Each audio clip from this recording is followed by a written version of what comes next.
Halo dan selamat datang kembali di pembahasan mendalam kita. Hari ini kita mau gali sesuatu yang fundamental banget nih buat komunikasi yang efektif. Betul, apa tuh? Gimana sih cara milih topik yang pas? Dan yang nggak kalah krusial, gimana mempersiapkan diri kita biar mantep gitu. Oke, menarik nih. Sumber kita kali ini agak unik, buku klasik, judulnya The Art of Public Speaking. Udah dari tahun 1915 loh. Kita fokus ke bab soal subject and preparation. Wah, 1915 ya, udah seabad lebih. Apa masih relevan tuh? Zaman sekarang? Nah, justru itu serunya. Kita bakal lihat bareng-bareng gimana prinsip-prinsip dasarnya ini ternyata awet banget. Jadi bukan cuma buat pidato formal di podium gitu ya? Sama sekali nggak. Esensinya ini bisa banget Anda pakai buat nyiapin presentasi penting di kantor, mimpin rapat, atau bahkan ya sekedar ngobrol tapi perlu nyampein ide yang agak kompleks. Oke. Berarti ini soal fondasi komunikasi ya? Bukan cuma kulitnya. Tepat. Jadi, misi kita hari ini nih bareng Anda adalah buat ngorek intisari paling berharga dari buku ini. Gimana caranya bangun persiapan yang kokoh biar kita bisa ngomong dengan pede dan berisi. Siap. Siap. Mari kita mulai. Oke?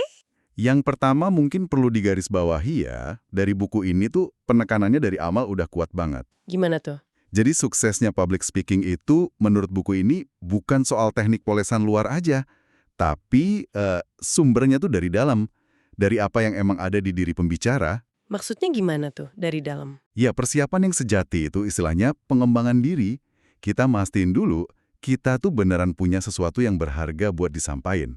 Bukan pura-pura tahu, tapi emang berisi gitu. Oh, ini menarik. Soalnya kan sering banget orang masalahnya digugup ya, Nah, demam panggung gitu. Ada hubungannya dong ini sama persiapan. persis. Buku ini di bagian awal-awal juga nyinggung soal rasa takut itu. Jadi pesannya tuh jelas. Persiapan yang matang itu kayak ngisi ruang kosong di pikiran kita. Ruang kosong yang biasanya diisi apa tuh? Yaitu diisi sama rasa cemas, takut gagal, takut dinilai jelek sama orang. Nah, kalau kita tahu banget apa yang mau kita omongin, kita kuasai materinya, rasa percaya diri itu munculnya alami aja. Jadi bukan sulap, bukan sihir ya? Bukan. Itu buah dari kerja keras kita nyiapin materi. Jadi persiapan yang bagus itu langsung nyerang akarnya gugup, yaitu ya rasa nggak siap tadi. Oke, masuk akal banget. Kalau gitu, ayo kita masuk ke langkah pertama yang penting banget, milih topik. Di bab 18, buku ini disebutin ada 2 cara utama topik bisa muncul. Gimana aja tuh? Yang pertama, ini yang ideal nih kayaknya, topiknya tumbuh dari dalam diri kita sendiri. Muncul dari minat, pengalaman pribadi, atau hal yang udah lama kita pikirin. Iya. Kalau dari situ kan ada passionnya ya, ada gregetnya gitu. Betul, tapi kan nggak selalu ideal ya. Cara kedua gimana? Nah, cara kedua ini yang kayaknya lebih sering kejadian di dunia nyata. Topiknya datang dari luar. Kita ditugasin atau diminta buat bahas subjek tertentu. Nah ini nih, sering banget kan di kerjaan, di kuliah. Tantangannya beda ya pastinya? Beda banget, tapi ya itu realitasnya. Oke, jadi kadang kita nggak bisa milih. Tapi kalau nih, kita punya pilihan, buku ini ngasih beberapa patokan penting buat nentuin topik. Apa aja tuh? Pertama jelas minat kita sendiri. Topik ini bikin kita penasaran nggak sih? Cukup tertarik nggak buat gali lebih dalam? Soalnya antusiasme kita itu nular loh ke audiens. Bener juga. Kalau kita aja nggak semangat, gimana mau bikin orang lain semangat ya? Terus apa lagi? Kedua, ini krusial banget.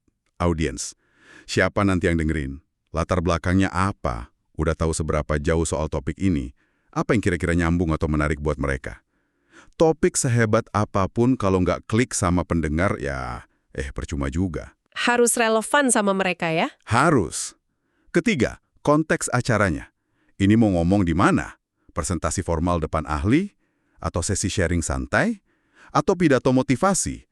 Beda suasana, beda tujuan, ya beda juga pendekatannya. Oke, konteks penting. Ada lagi? Keempat, ini sering kelewat nih, batasan waktu. Dikasih berapa lama buat ngomong. Jangan sampai milih topik seluas lautan kalau waktunya cuma 15 menit. Mending fokus satu aspek tapi tuntas, daripada banyak tapi dangkal semua. Wah, iya ya. Realistis sama waktu. Penting banget.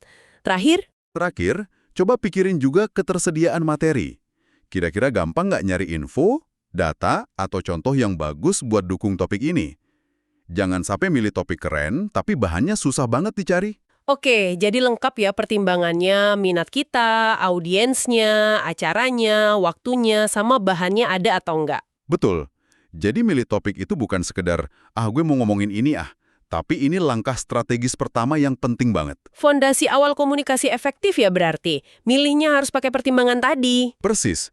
Keputusan sadar yang nentuin arah persiapan kita selanjutnya. Oke, sip. Nah, katakanlah topiknya udah oke nih. Langkah selanjutnya apa? Kan perlu isinya ya. Buku ini bilang saatnya mengisi lumbung, kumpulin materi. Gimana caranya? Ada beberapa cara yang diangkat buku ini. Dan ini menarik karena, nggak cuma soal browsing internet aja. Salah satunya, membaca secara sistematis. Maksudnya gimana tuh, sistematis? Iya, bukan sekedar baca berita pagi atau scroll medsos tanpa tujuan ya, tapi baca dengan niat. Niat nyari artikel, buku, laporan yang ada hubungannya sama topik kita. Baca terarah gitu, buat bangun pemahaman, buat nemu sudut pandang beda. Oke, membaca terarah. Selain itu, Ada yang unik nih dari buku ini, apa tuh? soal kekuatan observasi yang tajam. Belajar langsung dari kehidupan, ini kayaknya agak kendor ya di zaman sekarang. Nah, ini bagian yang menurut saya kuat banget dari buku ini. Dikasih contoh-contoh penulis, pemikir, yang sumber materinya tuh dari ngamatin sekitar. Contohnya siapa aja? Ada Guy de Maupassant, matanya katanya kayak pompa hisap, nyerap detail kehidupan. Ada John Ruskin, nemu pelajaran hidup cuma dari ngamatin kristal batu. Terus Henry Ward Beecher, lihat analogi jiwa manusia di perhiasan. Thoreau yang mendalami alam. Emerson yang ngamatin jiwa manusia. Banyak deh. Keren ya. Jadi intinya apa dari contoh-contoh itu? Intinya, materi yang paling asli, yang paling ngena, seringkali bukan dari buku teks, tapi dari kemampuan kita ngelihat hal biasa di sekitar kita dengan cara yang luar biasa. Ngamatin orang, ngamatin alam, detil-detil kecil sehari-hari. Dan ini kata buku ini, bisa dilatih loh, bukan bakat doang. Wah, bisa dilatih ya. Menarik. Jadi udah baca, udah observasi, terus. Proses berpikir dan merenung. Ini penting. Ngumpulin fakta doang kan baru setengah jalan. Langkah berikutnya ya diolah. Dipikirin, maknanya apa sih? Ada hubungan nggak antara ide ini sama ide itu? Pertanyakan asumsinya, bentuk opini kita sendiri, tapi yang dasarnya kuat. Jangan cuma jadi kolektor info ya, tapi jadi pemikir. Betul, jadilah pemikir yang ngolah info, jadi pengetahuan yang, bermakna. Buku ini juga nyinggung soal membaca karya hebat itu bisa mancing ide kita sendiri. Ada kutipan dari Lord Byron ya soal ini. Iya, bener. Byron bilang gitu, baca karya besar bisa nyulut api kreativitas kita. Terus buku ini juga nekenin enaknya punya buku sendiri, jadi bisa dicoret-coret, digarisbawahi, ditulisin pertanyaan. Biar kita beneran bergulat sama isinya, gitu. Jadi interaksi sama buku ya. Tapi sekedar baca aja kan nggak cukup ya. Ada soal baca kritis juga. Ini relevan banget nih zaman sekarang, banyak info simpang siur. Banget. Relevan banget buku ini udah ngingetin dari dulu. Jangan telan mentah-mentah. Tanya, ini siapa sih yang nulis? Jago nggak dia di bidang ini? Ada kemungkinan bias nggak? Siapa lagi yang setuju atau nggak setuju sama dia? Wah, filter ya. Iya, filter kritis. Biar kita nggak ikut nyebarin uang palsu, info ngawur gitu. Ini jadi pertanyaan penting buat kita sekarang. Gimana cara kita nerapin filter ini di tengah banjir info digital? Bener juga. Terus ada saran lain yang agak menantang nih. Sengaja cari bacaan yang beda pendapat sama kita. Kok gitu? Karena, kata buku ini, oposisi itu ngebangunin pikiran. Kalau kita baca argumen yang beda, kita jadi kepaksa mikir ulang soal keyakinan kita. Kalau keyakinan kita kuat, ya makin kuat. Kalau ternyata rapuh, ya kita bisa perbaiki. Jadi tujuannya bukan cari pembenaran, tapi bangun pemahaman yang lebih kokoh. Oke. Jadi selain baca, observasi, mikir, ada lagi nggak cara ngumpulin materi? Ada. Lewat percakapan, ngobrol gitu. Ngobrol. Kok bisa jadi cara ngumpulin materi? Dikasih contoh Gladstone, Perdana Menteri Inggris dulu. Katanya dia suka ngetes ide pidatonya pas ngobrol santai sama keluarga. Atau ada kutipan dari Oliver Wendell Holmes Sr., saya ngomong buat tahu apa yang saya pikirin. Oh, jadi pas kita ngomongin ide kita ke orang lain, kita sendiri jadi lebih jelas gitu ya? Bisa jadi gitu. Atau kita malah nemu celah di argumen kita, atau dapat sudut pandang baru dari lawan bicara. Menarik ya, ngobrol bisa jadi riset juga. Terus tentu aja Buku ini juga nyebut soal sumber formal, kayak perpustakaan, buku referensi. Ada tipsnya nggak? Ada. Misalnya, jangan nyerah kalau kata kunci topik kita nggak ada di indeks buku. Coba cari sinonimnya atau konsep yang terkait. Pakai ensiklopedia buat gambaran umum, atau kamus kutipan buat cari kata-kata mutiara yang pas. Intinya sih, kenali dan manfaatin aja sumber daya yang ada. Oke, nah ini kan materi jadi banyak banget nih hasil ngumpulin dari mana-mana. Gimana ngelolanya biar nggak berantakan? Buku ini ngomongin konservasi materi, pakai sistem kartu indeks fisik ya. Kedengeran kuno banget gak sih? Iya sih, kedengeran jadul banget ya, kartu indeks. Satu kartu buat satu ide, terus ada kodenya nyambung ke clipping di amplop atau halaman buku. Ribetnya kayaknya sekarang. Banget. Tapi coba deh, kita lihat prinsip di baliknya. Ini soal membangun sistem manajemen pengetahuan pribadi. Itu intinya. Oh, jadi bukan soal kartunya, tapi soal sistemnya. Persis, alatnya boleh ganti. Mau pakai aplikasi catatan digital, software kayak Zettelkasten, atau apa aja lah. Tapi prinsipnya sama.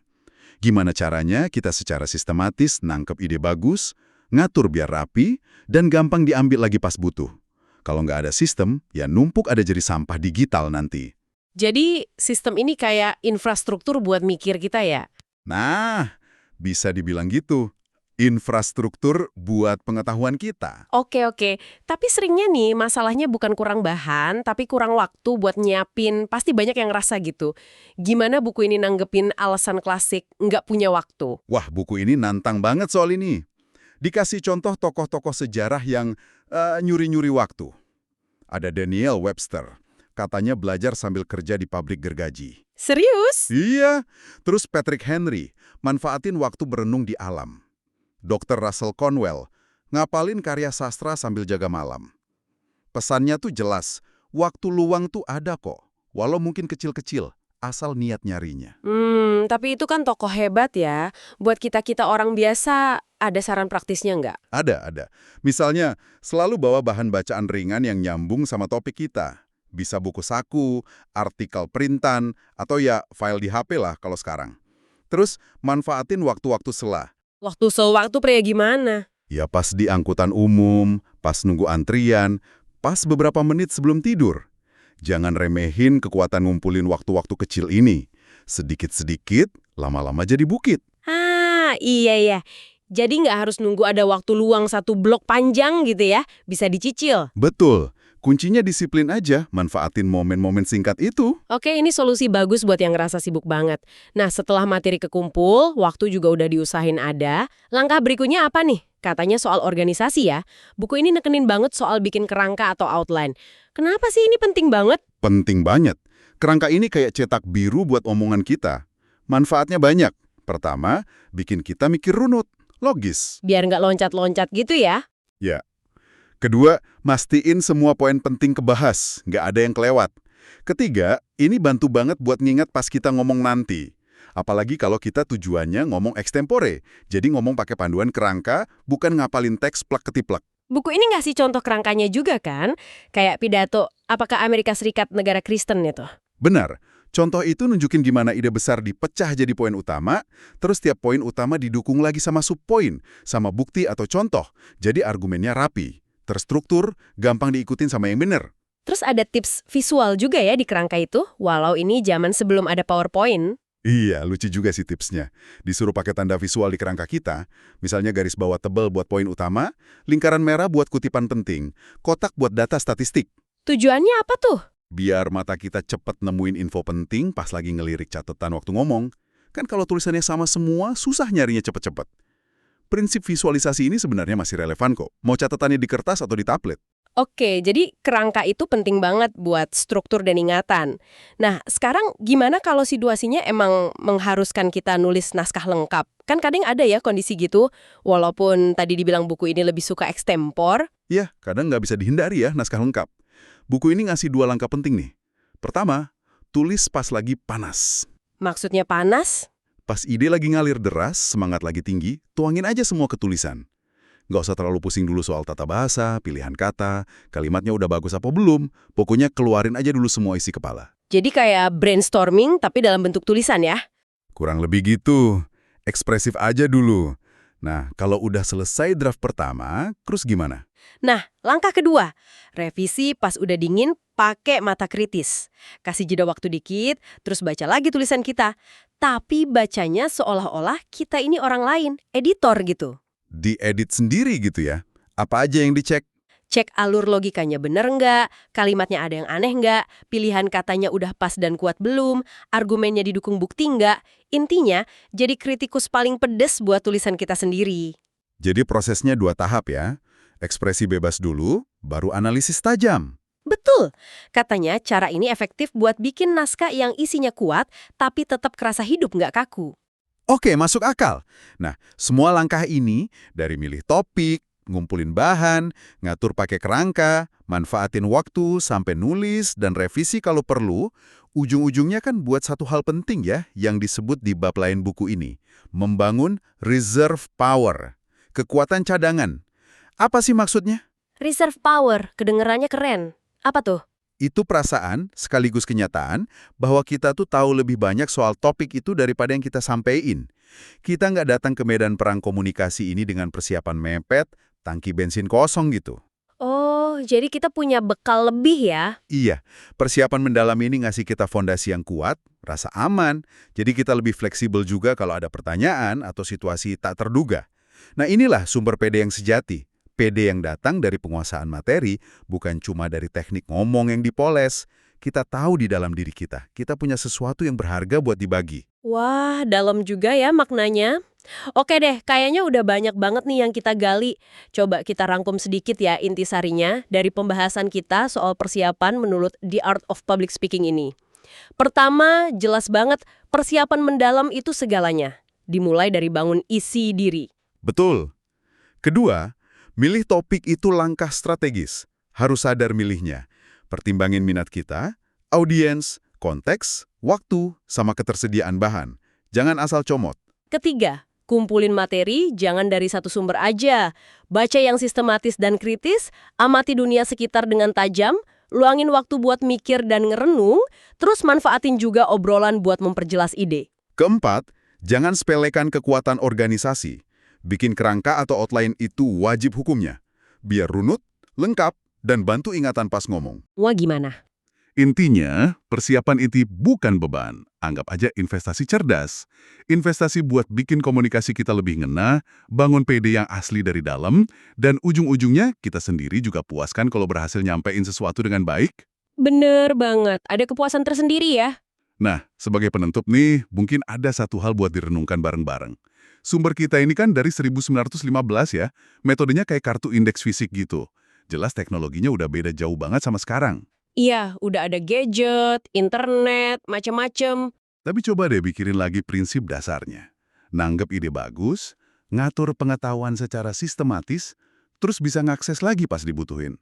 Prinsip-prinsip ini kira-kira masih relevan nggak sih di era digital Anda sekarang? Pertanyaan bagus tuh. Nah, pertanyaan lanjutannya buat Anda renungkan.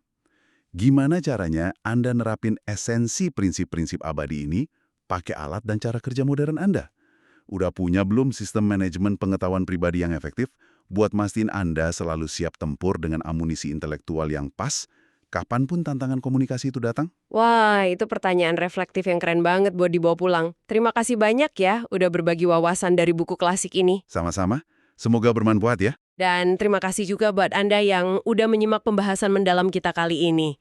Semoga obrolan soal persiapan ini ngasih perspektif dan mungkin semangat baru buat Anda. Sampai jumpa lagi di kesempatan berikutnya.